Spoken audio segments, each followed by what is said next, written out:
राजस्थान की क्रिकेट राजनीति में नेताओं के पुत्रों का दबदबा हो चला है। मेरे साथ बात करने के लिए डॉक्टर मोहित यादव, आशीष तिवारी और धनंजय खींवसर हैं, जिन तीनों के पिता इस समय राजस्थान की राजनीति में एक आयाम को हासिल किए हुए हैं।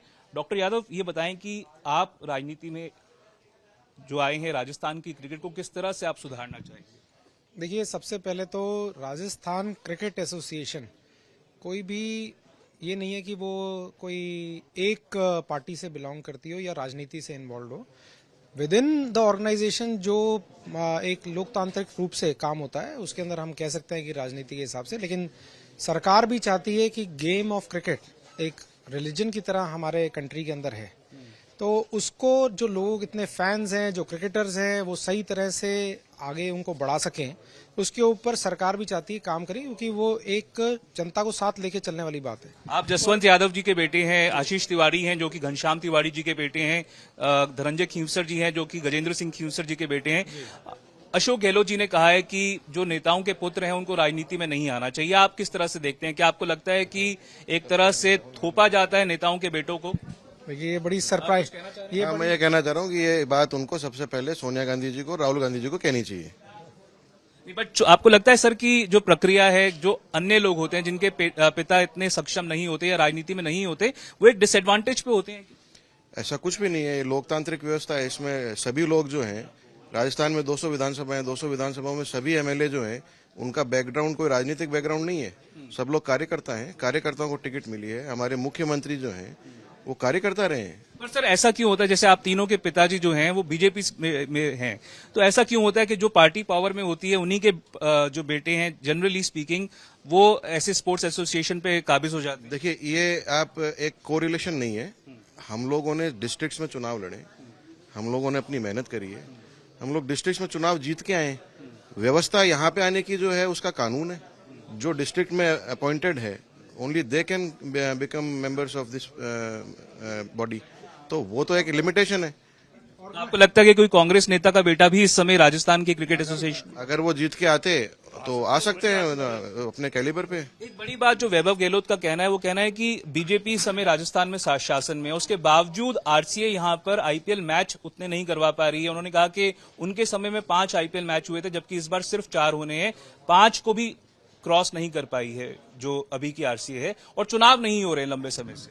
वैभव गहलोत जो अशोक गहलोत जी के बेटे हैं जी, उन्हीं की बात कर रहे हैं ना, एक्स सीएम जो थे जी, तो वो उनके कहने के अनुसार उन्होंने जो अपना टाइम यहाँ पर दिया, उसके अंदर उन्होंने अच्छे काम कराए, और जाहिर सी बात है जो उन्होंने बार बनाया है उससे हम आगे बढ़ेंगे, और डेफिनेटली उनसे ज्यादा अच्छे काम यहाँ पर जो ऑर्गेनाइजेशन कमेटी है, जो एडहॉक कमेटी है, वो कराएगी।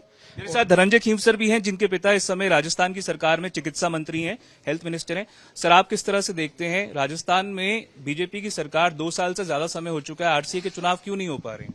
मैं ये मानता हूं कि आज एक नई शुरुआत है, न्यू बिगनिंग, और मुझे पूरा विश्वास है कि आने वाले 3 महीनों में अवश्य आरसीए के चुनाव होंगे। सर, क्या लगता है कि जैसे वैभव गहलोत का कहना है कि आईसीसी से समन्वय नहीं बिठा पा रही यहाँ की जो स्पोर्ट्स बॉडी है, क्या आप इस आरोप से सहमत हैं? मैं 9वीं बारी एडहॉक कमेटी का सदस्य बना हूं, और हम हमेशा जो है गहलोत साहब का मान सम्मान करते हैं। वो 2 बारी आरसीए के अध्यक्ष भी रह चुके हैं, लेकिन बार बार आरोप प्रति आरोप लगाना अवश्य गलत है। मैं आपसे 3 सवाल पूछना चाहूंगा। जब वैभव गहलोत जी अध्यक्ष थे, तो हमारे अंतर्राष्ट्रीय खिलाड़ी जो हैं राजस्थान के लिए रणजी ट्रॉफी क्यों नहीं खेले? 5 मैच है, अंतर्राष्ट्रीय मैच का है, एसएमएस स्टेडियम की क्या हालात थे, एमओयू साइन क्यों नहीं हुआ? तो ऐसी कई थिंग्स हैं। हम एक दूसरे पे आरोप प्रति आरोप ना लगाएं और सकारात्मक रूप से आगे बढ़े, हम यही चाहते हैं। आप इसको प्रति आरोप लगाना बहुत आसान होता है। हम देखें कि आज आरसीए की क्या सिचुएशन है, हम क्रिकेट को बेहतर कैसे बना सकते हैं।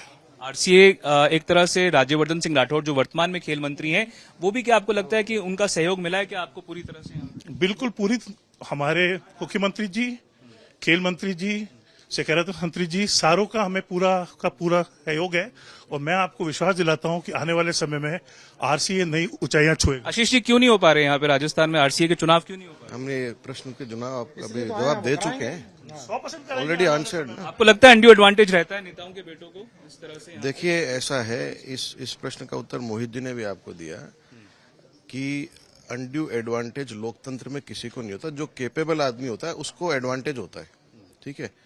तो अगर आप सेना में भर्ती होना चाहें और आप एक मेजर या जनरल के बेटे हैं परंतु आपकी हाइट उपयुक्त नहीं है तो आप नहीं बन पाएंगे। अगर आप चुनाव लड़ना चाहें परंतु और चुनाव लड़ भी लें पर हार जाएं तो एमएलए नहीं बनेंगे। तो ये तो वहां पे कम से कम एक सिलेक्शन प्रोसेस होता है, यहाँ पे चुनाव नहीं हो रहे ना सर आरसीए के। भाई साहब, चुनाव लड़के, आपको मैंने 3 बार बताया, हम लोग चुनाव लड़के ही तो आए हैं यहाँ पे। आरसीए की जो बॉडी है उसके चुनाव की बात चुनाव उन्होंने बताया कि हम कोशिश कर रहे हैं कि 2 से 3 महीने के अंदर चुनाव कराएंगे। रिस्पॉन्सिबिलिटी मिली है तो उसको करेंगे ना। आप पूछ रहे हैं कि चुनाव नहीं हो पा रहे, चुनाव हो नहीं पा रहे की बात नहीं है, हम चुनाव कराएंगे। That is what we are here for. That is what we are committing and that is what we are here for. Simple. Do you think the elections should have happened in the last 2 years? Of course, It should have happened. it should have. And it has not yet happened, but maybe there was What is the main reason behind that? that I think people who are not here right now, you should be asking them. We don't know the reasons. We will identify. Today is our first day. Being as a new ad hoc committee, let's understand why that has not happened. Let's understand how we can make it happen, and we'll make it happen. We should look at the future. We should just look at the future of how we want to. We should just look at the future on how we want to mold the RCA and this entire cricket administration. और मैं यही कहना चाहूंगा, हमारा ध्यान 3 चीजों पर रहेगा। फ्री एंड फेयर इलेक्शन हो, पारदर्शिता से क्रिकेट संचालन आगे बढ़े और जो भी पहले गलतियां हुई है उससे हम सीख के आज से एक नई शुरुआत करें। तो साफ तौर पर ये तीनों, इनका कहना है कि नई शुरुआत है, आगे क्या होना है उसकी तरफ ये कह रहे हैं कि इनका फोकस है, पर जो पीछे जो बीत चुका है वो इनका मानना है कि वो बीत चुका है। कैमरा पर्सन मनीष के साथ देवंकुर वधावन, जयपुर आज तक।